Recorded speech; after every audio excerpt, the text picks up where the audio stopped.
Hey everybody, it's Professor Parish and welcome back to English 109. For this week we are going to do our lecture video, and I'm going to go ahead and minimize myself on here so you can kind of see me out to the side here. For week 5, let me go straight to the assignments for this week.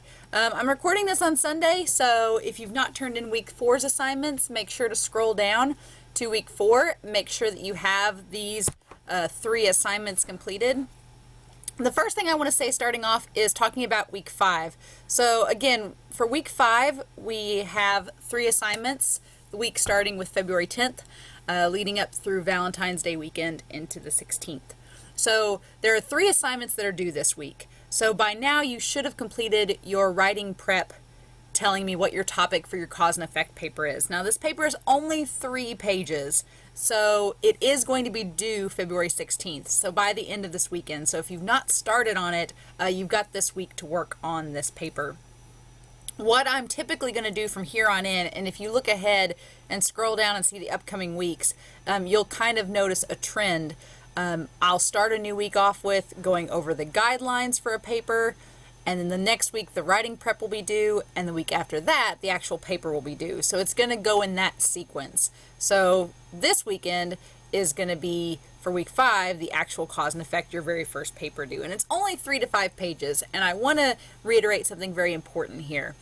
As an English teacher, I understand that a lot of times your writing isn't perfect the first go around, and that's fine.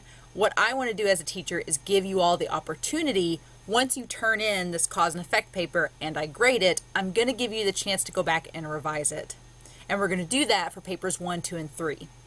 Now obviously we can't do that for the last paper because it's going to be due when the class ends. But the main thing is that for February 16th, have your cause and effect paper turned into this Dropbox by Sunday night. As long as you turn in a draft, you will get a chance to revise it. If you don't turn anything in, you will get a 0 and you won't get a chance to revise. That's kind of my sticking point. I want you to make an attempt. I want you to try your best, and then don't freak out because you'll get a chance to revise and go back over it. But that's the main thing due this weekend, is that cause and effect paper. It is worth 50 points. So if your grade is not where you want it to be at right now, this can definitely incredibly improve your grade, and it can also really hurt your grade if you miss this assignment. So as I've said in weeks past, I'm going to scroll back up here. Don't rely on this box. This gray box will only feature 2 assignments. Don't rely on it. Make sure you are scrolling down to week 5 and you can see that cause and effect paper drop box. I am going to talk about the discussion forum and grammar review number 3, but just to recap what's due for week 5, your discussion post, the initial post is due by Friday, February 14th, Valentine's Day, and then Sunday is going to be when the responses, your cause and effect paper, and the grammar review number 3 is due. The only assignment reading-wise this week is to look at chapter 6 in our English skills textbook. It's actually a fairly short chapter. It's pages 139 to 166, but there's not a lot of crazy reading involved. We're going to keep on reading, talking about construction of papers, and this will lead up into our future chapters that talk about the different types of papers and the research paper and all of that. So as far as the other assignments, the grammar review number 3, I've got it pulled up right here. Grammar review number 3, there's only 3 parts to it. What you're doing is you're basically write a second sentence behind the first in the question. The sentence must start with the word in blue beside the question. So your textbook's going to give you some instructions on this, but you're basically rewriting the sentences for 1 through 5. On page 448, activity 4, you are writing the conjunction junction, what's your function? You're writing the conjunction that most logically connects the 2 sentences together. Now there are a lot of options for this because obviously one conjunction doesn't fit all, but I'm looking for which conjunction best puts the sentences together. And there are a few options for this, so don't feel like you, let me get this out of here. Don't feel like you're limited to one conjunction. And then finally, the last activity is very similar to part 1, where you are going to use a comma to put the sentences together. Like, how do you put these sentences together using a comma? And page 449 talks about this and gives an example of it as well.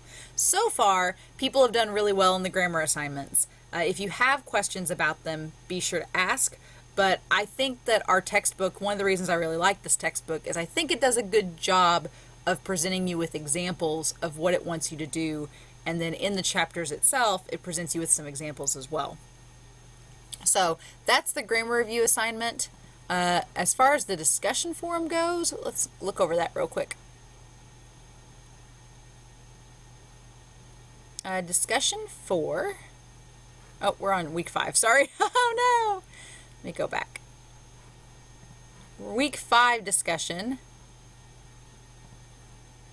is basically us looking at cause and effect. And there's not a video this week to watch. This discussion's pretty straightforward. I just want to know, as we wrap up cause and effect, number one, why is it important to know the causes of an issue? How does this play into the effects that happen because of them? So if you want to use an example, like with your paper, you're welcome to do that. Number 2, share your cause and effect topic, and this is where you can relate it in. What was the easiest and hardest thing about constructing this paper? I think it's important that we recognize what we thought was easy and what we thought wasn't so easy with a paper. And I think everything we write has that easy and hard component. So I want to know what that is. And then this is just kind of a check at this point of the class. We're about a fourth of the way through the semester already. So I want to see, do you have any concerns moving forward to compare and contrast? I actually love compare and contrast, so I'm excited next week to talk about it. But I want to know, what are your concerns? Is there anything you want to focus on? Just let me know in the discussion forum. Or if everything's going great so far, let me know too. That way I kind of, I feel like with an online class, it's hard for me to gauge what you all are thinking. If you think that this class is going by smoothly, if you think something's confusing, if something on the interface isn't gelling right, I want to know that, because I see on my end when things go smoothly, but I also don't get to see from your perspective. So if there's something that you think that we should focus on, let me know. All right. So that's pretty much it. We're just wrapping up cause and effect this week. So far, the cause and effect topics I've looked at look great, and I'm excited to see what you all come up with for your first paper. So that's pretty much it for week 5. I'm going to post this video very shortly. It's just a quick video kind of check in with everyone. As always, if you have any questions, feel free to let me know. You can call me, you can email. If I'm in my office, you can stop by. But otherwise, I'm excited to read your cause and effect papers and see the rest of the assignments that you turned in for week 4 last week. All right, have a great week, everybody. Have a happy Valentine's Day, and I'll talk to you next week when we go over week 6 and start introducing compare and contrast. All right, see you all.